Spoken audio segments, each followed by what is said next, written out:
Salut à toutes et à tous, j'espère que vous allez bien. Bienvenue sur la chaîne Soigne ton art. Alors aujourd'hui, pour continuer les portraits consacrés à des personnes qui ont contribué d'une manière ou d'une autre à apporter un éclairage ou des concepts sur l'art comme soin, nous allons parler de Marion Milner, une psychanalyste, écrivain et peintre britannique, en fait, qui a apporté un éclairage fondamental sur les notions de créativité psychique, sur les notions de processus de symbolisation, mais aussi de subjectivité.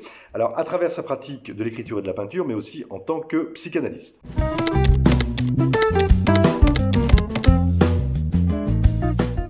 Ce qui est très intéressant en fait avec Milner, c'est qu'elle est avant tout une artiste et qu'elle a particulièrement éprouvé l'acte de créer et également analysé en fait son intériorité à travers la peinture et l'écriture. Elle a également publié plusieurs livres, je vous les donnerai à la fin. Nous en aborderons deux ou trois juste après pour parler d'elle et voir de quoi elle traitait en fait. Sachant que la plupart parlent évidemment du processus de création, mais aussi de ses observations en cure de psychanalyse, considérant qu'elle fut l'une des premières psychanalystes à introduire des médiations artistiques auprès de ses patients. Peut-être commencer par son premier livre, écrit en 1936, Une vie à soi. Elle est publiée sous un pseudonyme, le pseudo de Johanna Field, Le Chemin, qui en fait c'est un journal intime. On pourrait dire que c'est un journal intime sur le lâcher-prise en fait, puisque dedans elle essaye d'explorer son inconscient, de savoir, de découvrir ce qu'elle désire vraiment, et en fait elle montre en fait comment... et surtout, elle explique toutes les idées, les affects qui la traversent, sans les contrôler, pour essayer d'aller vers elle-même, en fait. Un autre livre d'elle, écrit quelques années plus tard, Rêver peindre, très, très beau titre, dans lequel, en fait, elle livre aussi, cette fois, plutôt son témoignage d'artiste en analyse, donc forme d'auto-analyse, et elle propose dans ce livre une approche psychanalytique de l'acte créatif plutôt spontané en fait, notamment à partir de dessins automatiques, d'automatisme pictural, ce qu'elle a expérimenté. De son œuvre, on peut ressortir un livre majeur, puisque c'est à partir de ce livre d'ailleurs qu'elle va déjà isoler une idée vraiment lumineuse. C'est le livre qui s'intitule Les mains du Dieu vivant, Les mains du Dieu vivant, donc encore une fois un très beau titre. Et en fait c'est un livre dans lequel elle rend compte en fait du traitement psychanalytique de l'une de ses patientes, Suzanne, une patiente schizophrène, et cela sur une période de 20 ans. Et en fait, Milner montre qu'au cours de cette cure, elle a proposé en fait différents dispositifs thérapeutiques, mais aussi d'elle essayer de varier les techniques auprès de Suzanne. D'abord passer par l'observation, ensuite elle a essayé d'introduire la notion de dessin automatique, également d'écriture libre, de peinture spontanée, etc. Et en fait, Milner, à travers l'analyse in situ, en fait, en temps réel du processus de création, du processus créatif de Suzanne, mais aussi à travers l'analyse de ses créations, elle a en fait développé le concept d'espace vide à l'intérieur de soi, où selon elle, les forces créatrices en fait prennent leur source, trouvent leur source.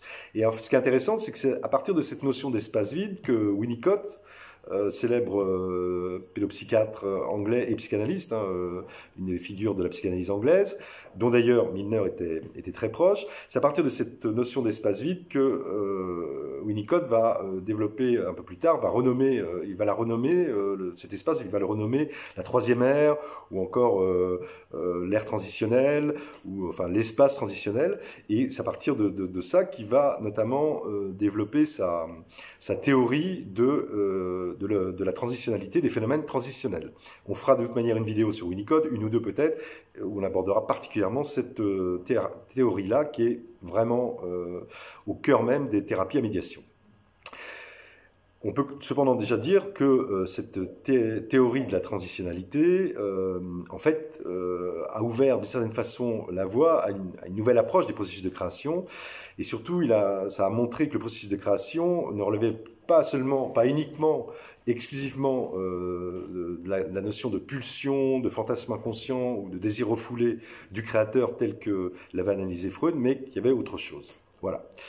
Ce qu'on peut dire également sur un autre plan, c'est que Milner fut l'une des premières psychanalystes à mettre en lumière la question déterminante du contre-transfert, donc le patient opérant un transfert, le thérapeute opérant un contre-transfert, et surtout elle a montré en fait à travers cette question-là comment le thérapeute devait être en capacité d'accueillir le plus largement possible le patient, notamment psychotique, y compris lorsque celui-ci, ce dernier,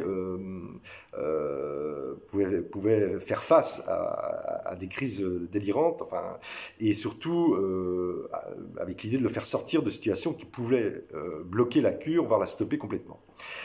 Venons-en maintenant à l'apport peut-être vraiment majeur, même si les autres points ont été très importants chez Milner, mais l'apport majeur de Milner qui concerne le concept de médium malléable, à savoir que le thérapeute et le cadre de la thérapie peuvent et doivent être considérés comme un médium malléable. En fait, c'est à partir de l'accompagnement d'un enfant, au cours de plusieurs séances, que Milner a identifié chez l'enfant, chez cet enfant en question, un besoin d'utiliser le thérapeute dans le transfert, ainsi que l'ensemble des objets présents dans l'atelier, de la même manière en fait que peut le faire un artiste avec son propre médium artistique.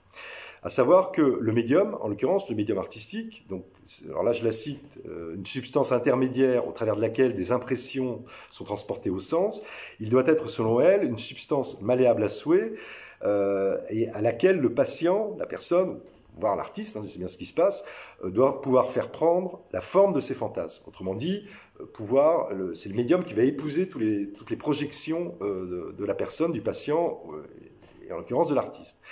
Mais ce qu'elle observe particulièrement, c'est que le médium peut aussi bien être le cadre de l'atelier en tant que tel, de l'atelier physique, du cabinet, le médium artistique, évidemment, mais également, et c'est là que c'est fondamental, le thérapeute en lui-même.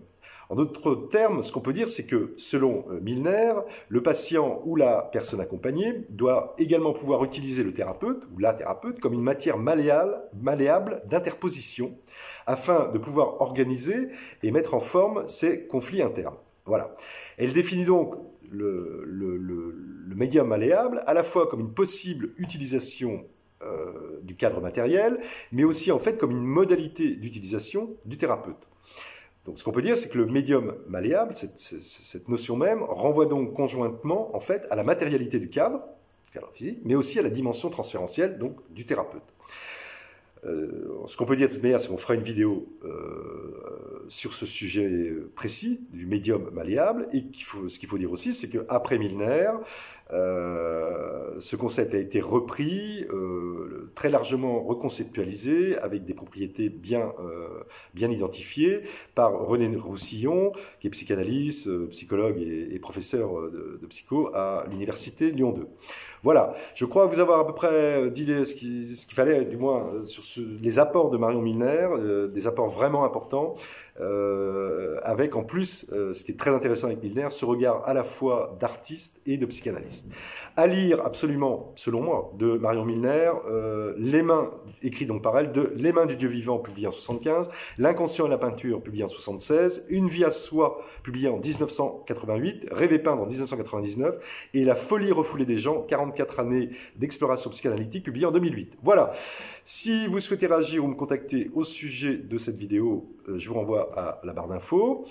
D'ici la prochaine vidéo, donc, portez-vous le mieux possible, prenez soin de vous et surtout, n'oubliez pas de soigner votre art. Bye bye, à bientôt.